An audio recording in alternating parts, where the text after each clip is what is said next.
My guest today is Dr. Scott Barry Kaufman. He's the author of the new book, Rise Above.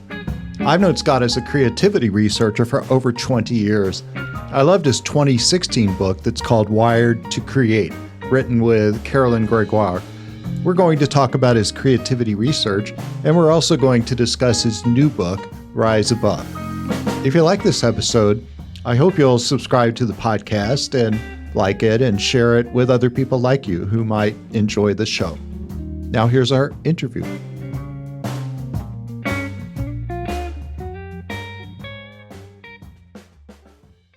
Scott, welcome to the podcast. Oh, thanks, Keith. I'm a longtime admirer of your research, and it's inspired a lot of work I've done, so it's great to chat with you. Oh, thank you. That's really kind. And yeah, our listeners might not know that we go all the way back, I'd say over 20 years at least in the creativity research field before either of us had a trade press book or had written anything. Well, we were doing I was in grad academic. School. Yeah. I think I wrote a review of your book when I was in grad school still. Yes, and I was very honored anytime I get someone investing that effort in my book. Yeah, your 2007 review of my 2006, that was the first edition of my creativity textbook explaining creativity.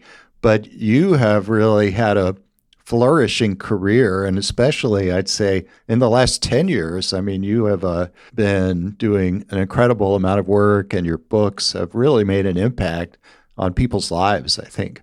Oh, gosh. Thank you so much, Keith. I really hope that's true. I guess you never really know how much impact you make on people's lives, but yeah, it's been quite a journey.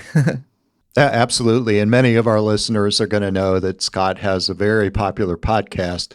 So it's another way of outreach. And a lot of our creativity research colleagues, they are great researchers, but they don't know how to translate that into advice that people can use. It's true. Yeah, and I think it's unfortunate that so many articles are hidden behind paywall. Well, just even when they're published, so many people people aren't reading them. People aren't reading journal articles. And, I want academics to really think, well, what is it for, what we're doing? Is it just for like 4 or 5 people of my colleagues to learn about some data that I collected? Is that what it's all about? What is this? What's this all about?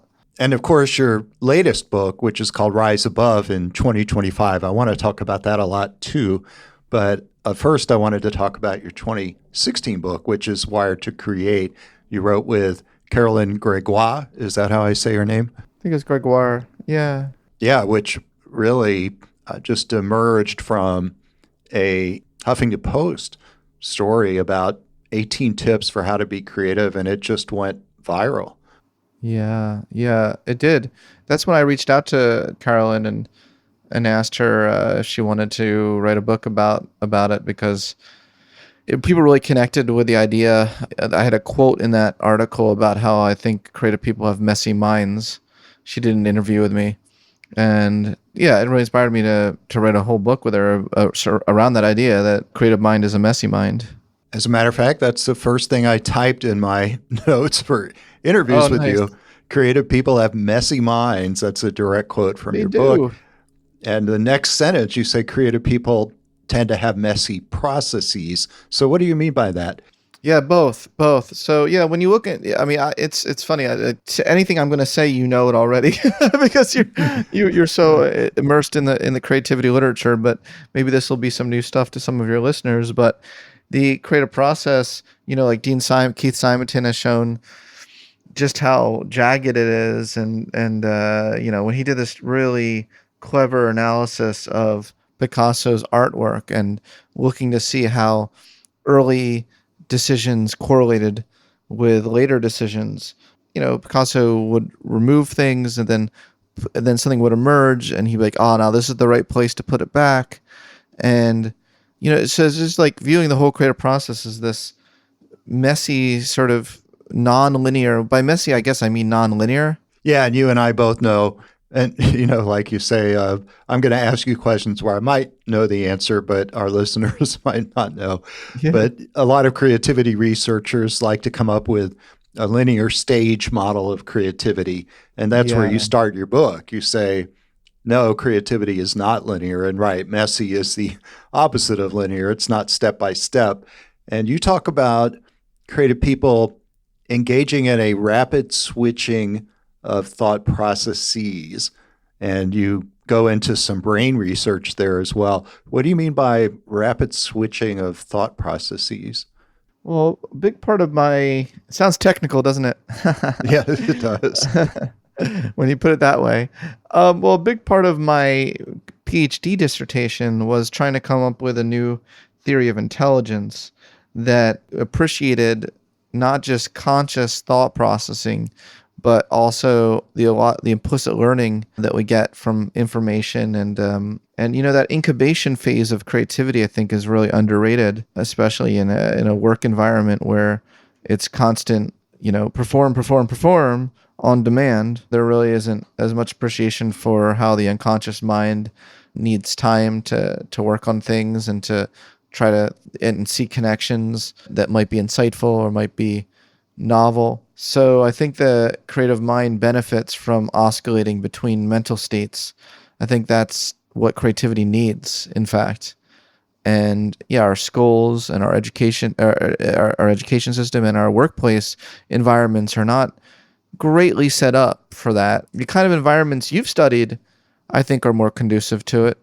I've really enjoyed your work on improvisation and your work with jazz artists, things that are very more unstructured. I wonder how we can get some of that environment and culture into schools and the workplace, because I think we'd see more creativity. What do you think? Well, you're right. That's, I guess you could say, my brand is improvisation or improvisational creativity, which also is the opposite of linear, right? It's wandering, it's exploratory.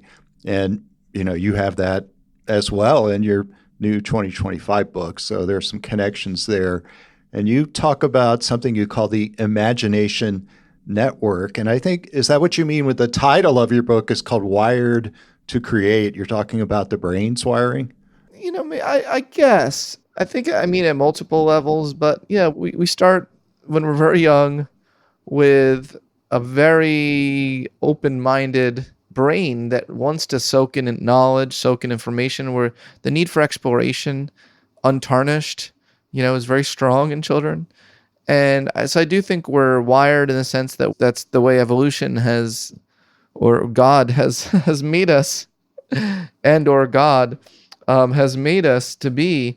And we forget that often. A lot of people say they're not creative people, and they don't realize, all the ways in which their brain was wired to be creative, and maybe they don't think of some things as creativity that there really is creativity.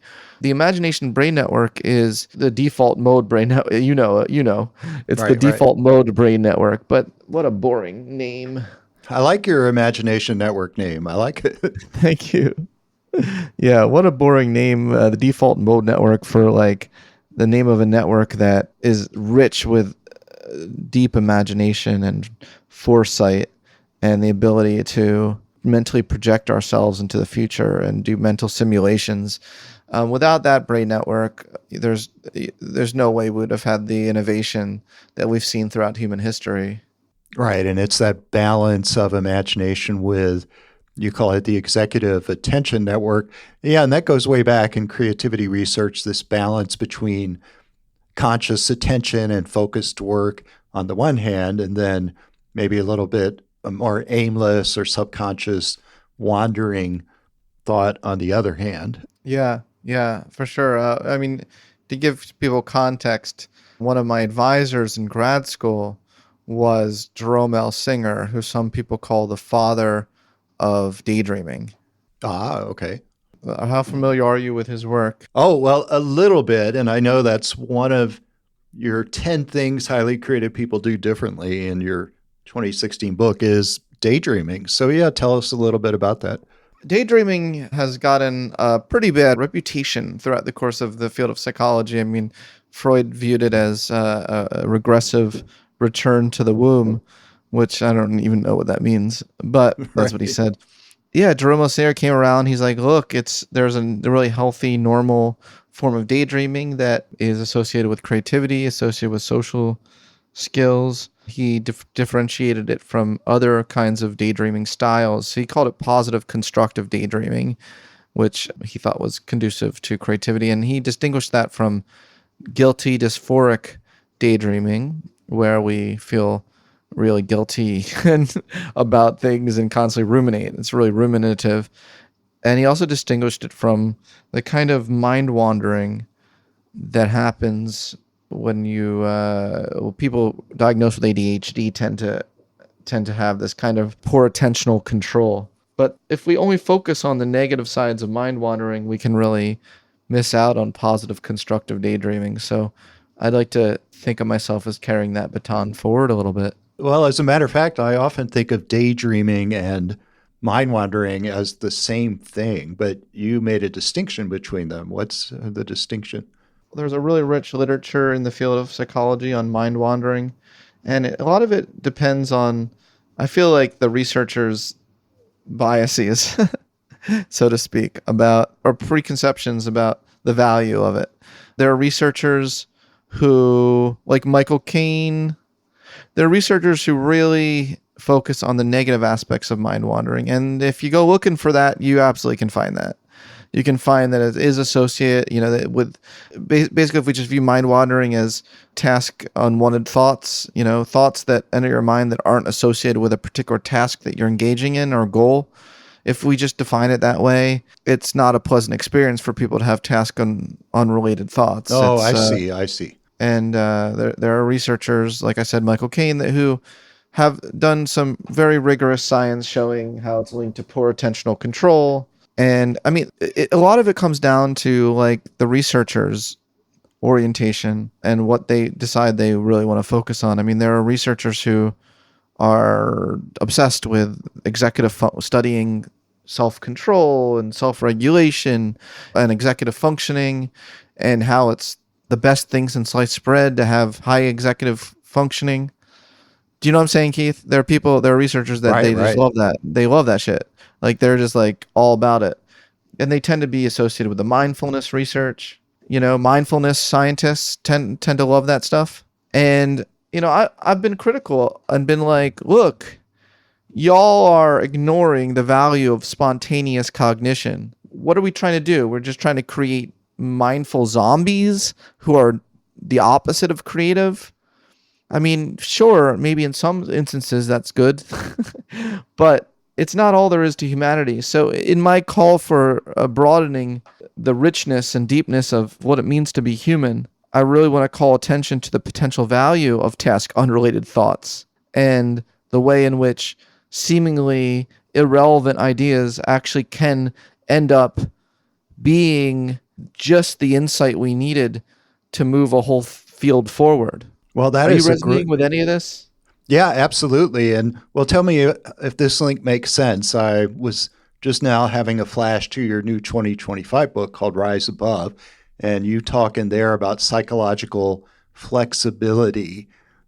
So that was just a leap I made. So is that related, psychological flexibility? Oh, maybe. Yeah, that's a cool leap. In the ACT approach to therapy, psychological flexibility is viewed as the opposite of experiential avoidance.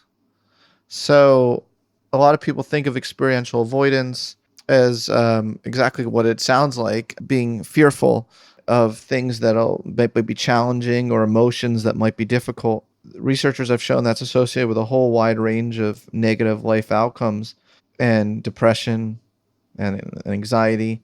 But psychological flexibility is one where you really engage life, and even when you experience situations that you're nervous about, you really lean into them because you think they're in line with your values and they'll help you grow and you'll learn something. So I'm not sure there's a direct link to what I was talking about, but I'm sure there is, because the whole point of what I was saying is the importance of not tagging things as irrelevant immediately. So I'm not going to do that right now. Oh, well, I'll tell you why I made the leap, because for me, it's all about the balance between improvisation and structure. And I think that's a model for all of human action. We have intentions and we have goals, but if we let those drive what we're doing to the exclusion of any possibility of modification or responding to the environment, then you know, pushing for your vision can be destructive. But then the other extreme is just chaotic, where you say creative people are messy, but too messy, right? You'd have some guidance. So that's where I saw the leap, the psychological flexibility being the opposite, as you were saying, of trying to be maybe too focused or too intentional. Yeah, I think that we need a different term for that. So we don't.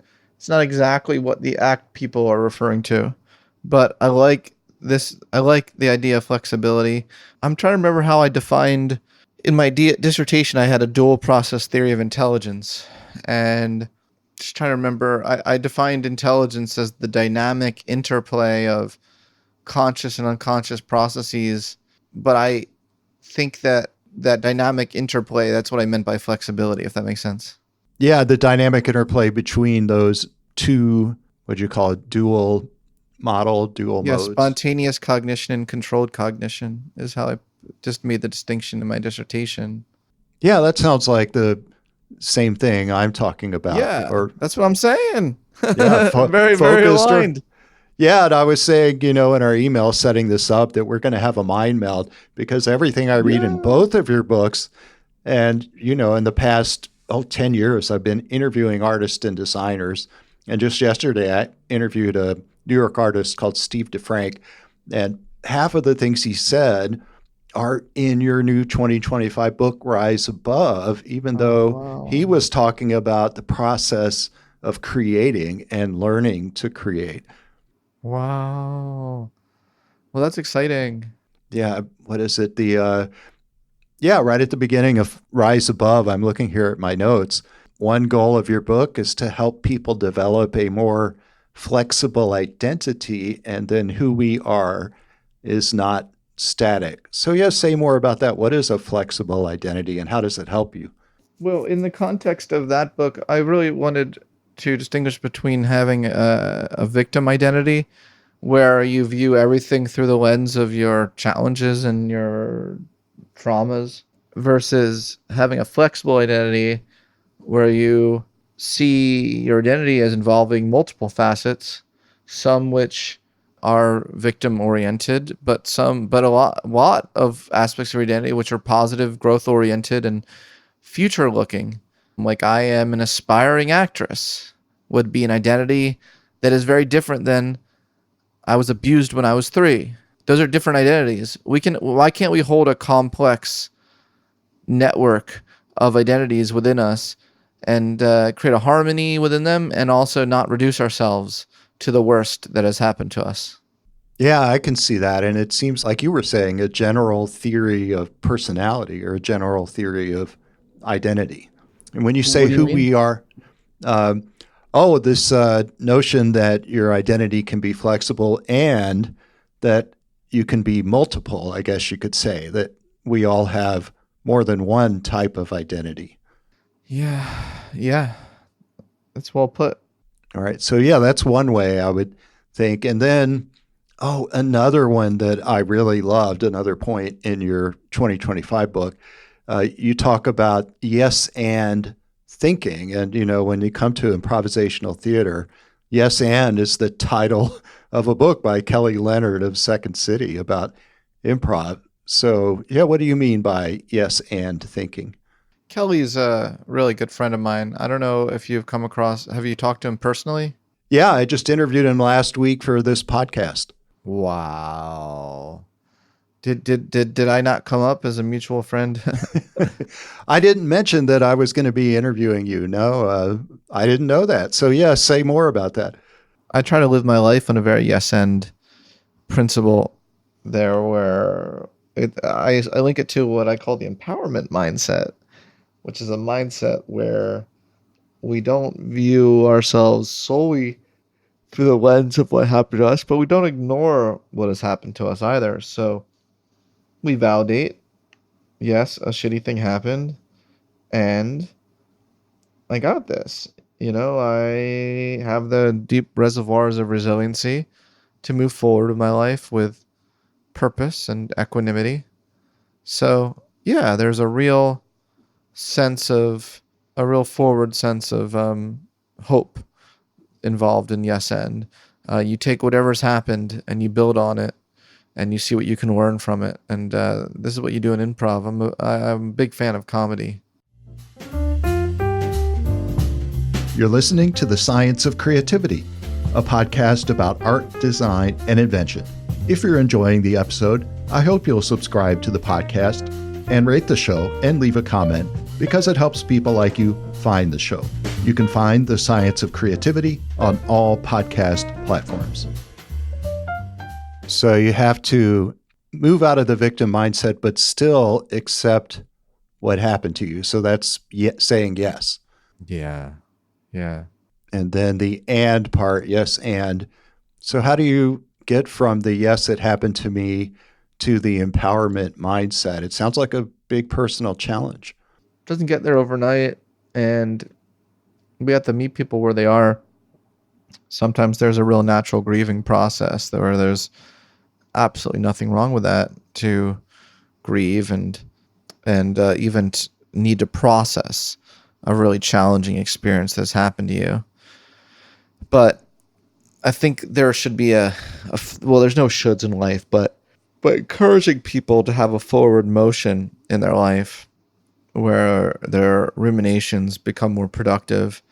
They're able to process their emotions more fully and not have it take up so much space in their psyche and in their heart, where it prevents them from choosing new goals, forming new relationships, and living a fuller life.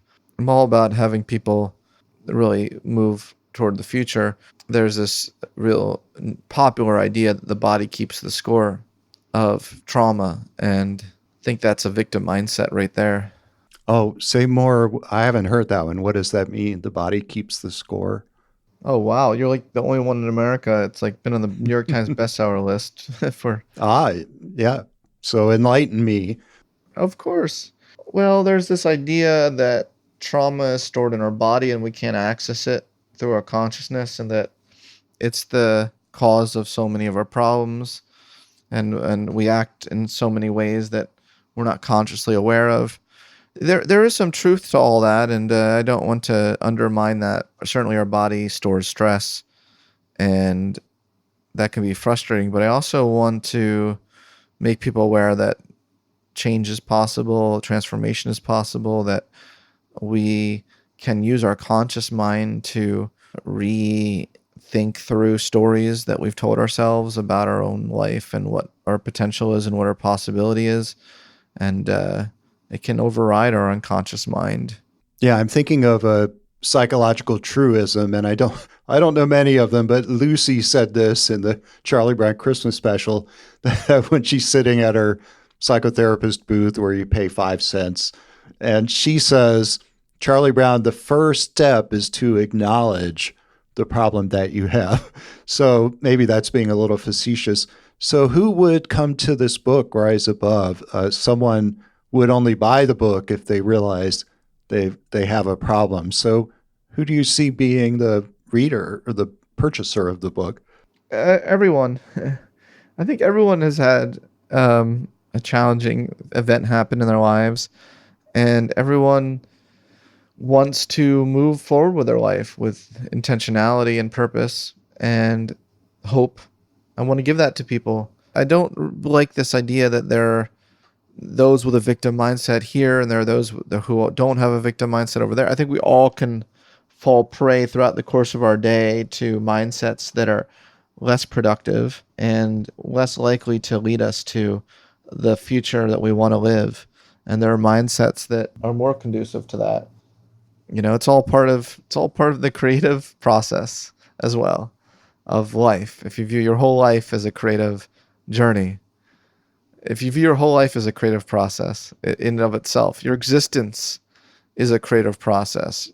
Not just, the field of creativity focuses so much on products, the creative process of product creation.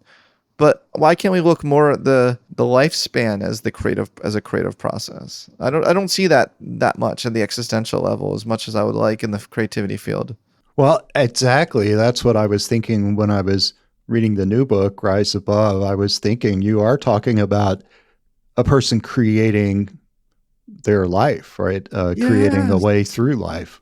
Love it.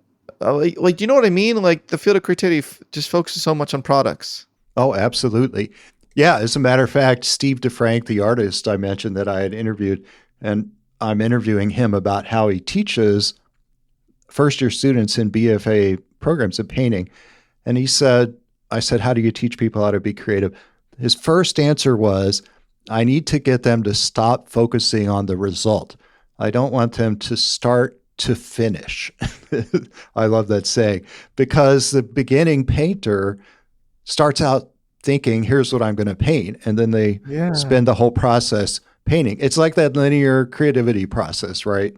From start to end, it's very linear. But Steve is saying to be a successful professional artist, you need to stop being that way and instead focus on the process. Yeah, that's so cool. So, have you interviewed a lot of artists? I know you have jazz improvisers. Have you interviewed like visual artists and other types of artists like theater? Oh, absolutely. Yeah, this is my new research and it's my new book, just came out a few months ago. It's called Learning to See. I interviewed 100 artists and Damn. designers, so visual artists, and about their creative process, but also about how they teach other people to be like them, to create in this way. And they say, people do have a lot of mythical views. Even if you're a creator, you're an 18-year-old who's submitted a portfolio and you've gotten into a top art school. But according to the people I interview, they still tend to approach what they're doing from this linear perspective where they focus on the endpoint. And so as I'm reading Yes. your book, Rise Above, which is about personal empowerment and development, I'm like, this seems like it resonates. Yeah. Yeah. Well, I really need to read your new book. That's really cool. Yeah, I think that a big argument that I made in my dissertation was how we've really neglected the arts and the cognition associated with the arts in the field of creativity. And yeah, I love that you really like double click on that. Right. It's everywhere in the book. And I think maybe because, when you study something, you just see it in everything. So I Yeah, study creativity and sure. improvisation. So you write a book about self growth and empowerment, and I'm seeing it as improvisation. But one of your chapters, chapter 7 of Rise Above, which is called Channel Your Gifts of Sensitivity. And I jumped onto this epigraph by Pearl Buck, which says the truly creative mind in any field is a human creature born abnormally and inhumanly sensitive, who is not really alive unless he is creating.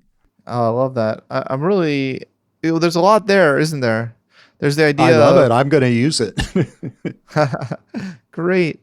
There's a lot there. There's like the association between feeling fully alive and creativity. There's also the idea that deep sensitivity to the subtleties of the environment and one's own inner life are key contributors to self-actualization and creativity. So I think there's just a lot there that's really really cool. It's one of my favorite quotes. Yeah, where did you find out about this quotation of Pearl Buck? I don't know anything about her. I don't remember. Right? The creative mind. And it's the beginning of your chapter about sensitivity.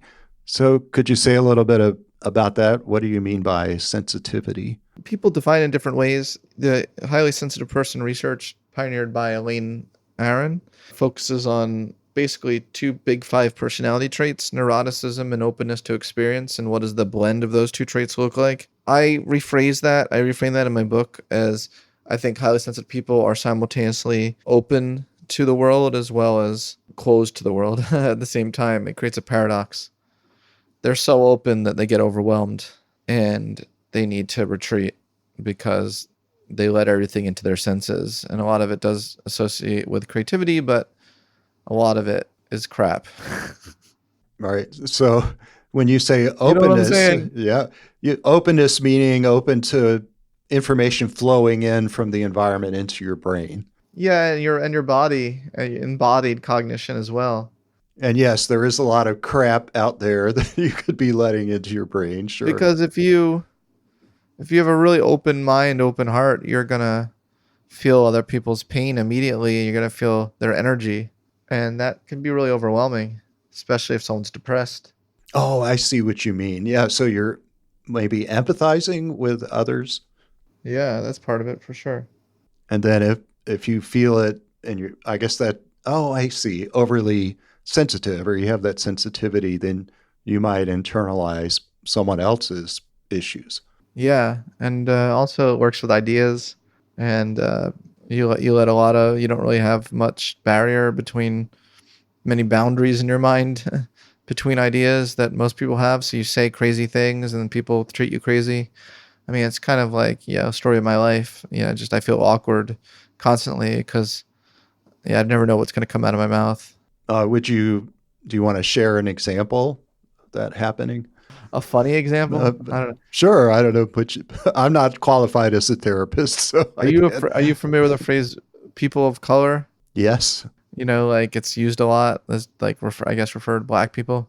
Well, I gave a talk once recently, and I was like, and I think we should open up to every we should like value all kinds of minds, people of color as well as people with no color. And I just I don't know, it's kind of funny, but no one ever says people of no color. That doesn't even make sense. What does that mean? But that's how my brain works. Yeah, and then it just people Yeah, I say perceive it. funny things, funny awkward things all the time. That's why I love Right. comedy. Well, in my case, I say things that I think are funny, but that my wife says nobody else is going to understand why that's funny. Aw, well, God bless your wife. She is so lovely and loving and helps me Yeah, understand myself in a way I that love that. I'm I not love that. capable of doing without her. When you talk about openness, that's interesting. So yeah, let's go into that a little bit more because I I love pretty much openness.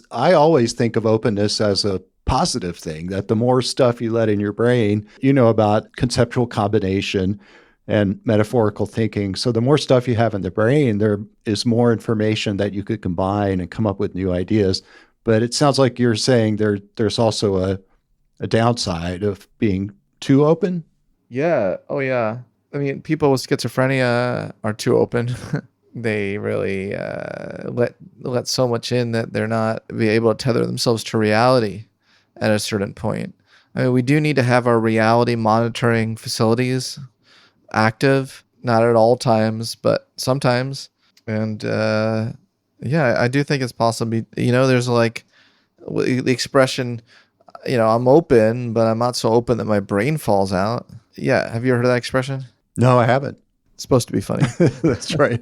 I'm trying to think of an example that happened to me. Yeah, I'm pretty open. Maybe my brain falls out. I think I'm like you, where I'll just say stuff and it just doesn't come out right.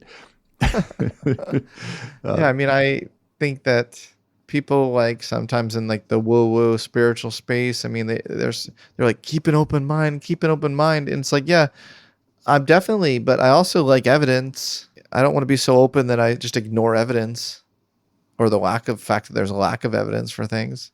yeah, I'm with you there. I mean, what we share is the scientific mindset. So I'm always going to want to know Yeah. what's the evidence. Otherwise, it's nice to hear a personal story, and anecdotes can be powerful. But yeah, I'm always going to be looking for a study, and you do this really well in your books.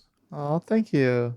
Yeah, I would try to find a healthy balance between these, yeah, different modes of thought. I guess I like to be flexible. This is psychological flexibility Yeah, or I like to be. cognitive, scientifically flexible. I can really go into an openness state though. I mean, I can really go there in my head. I'm not scared of it.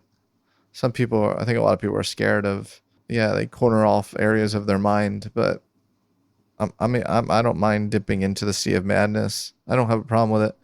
I think it's important to still stay tethered to reality.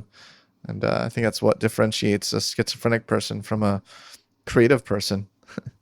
I wanted to explore another theme that's in your new book, the 2025 book Rise Above, and it's the challenge of ambiguity and uncertainty. And this comes up a lot when I talk to artists and designers, and in particular, when they're talking about teaching students in BFA and MFA programs. They say, the professionals say that ambiguity is an important state of being, and being able to negotiate ambiguity is at the core of the creative process. But students really don't like it. People don't like uncertainty. They find it anxiety provoking. And that's something you point out in your book too, as a general psychological phenomena. You aren't even talking about creativity. So I've got a quotation from your book. You say, the most important emotional skill of all, or perhaps the core skill, is being able to accept the inevitable uncertainty of life.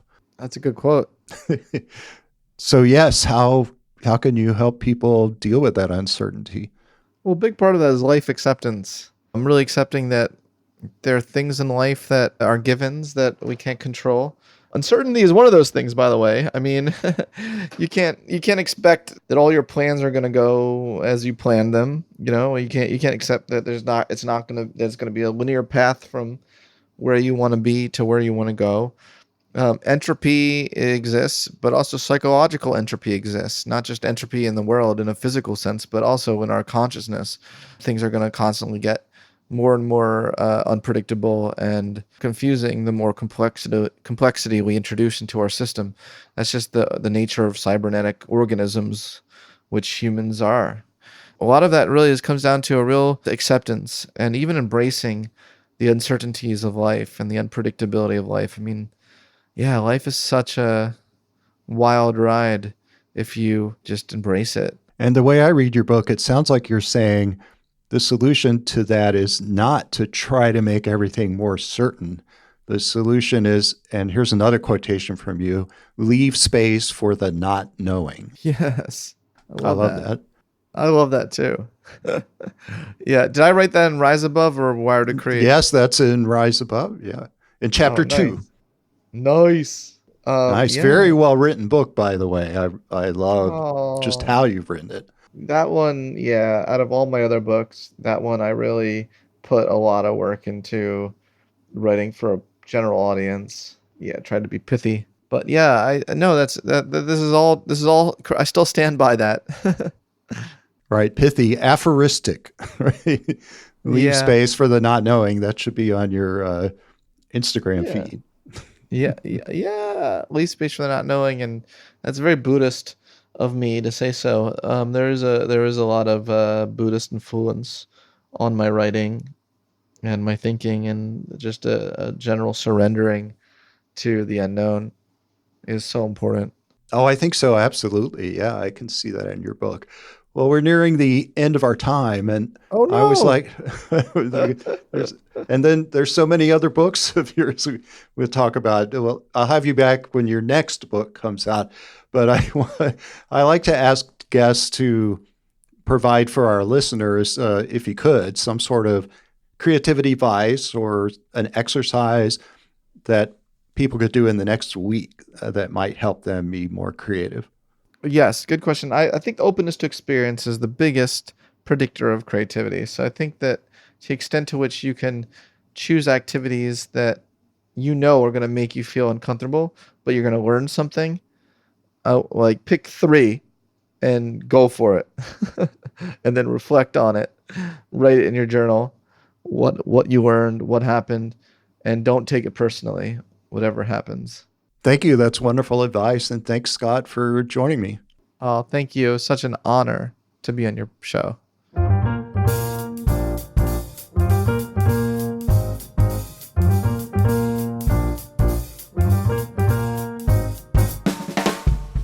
I have a lot of respect for Scott because I've been reading his academic publications for a long time.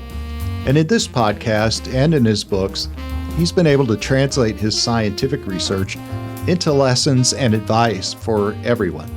His new book, Rise Above, it's incredibly well written, and I find it pretty compelling. I hope you'll check it out.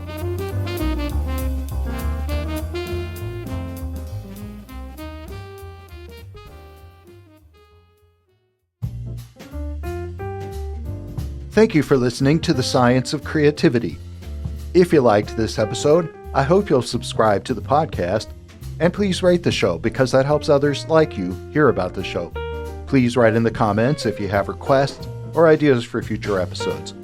I'll see you next time on The Science of Creativity for insights and inspiration about art, design, and invention.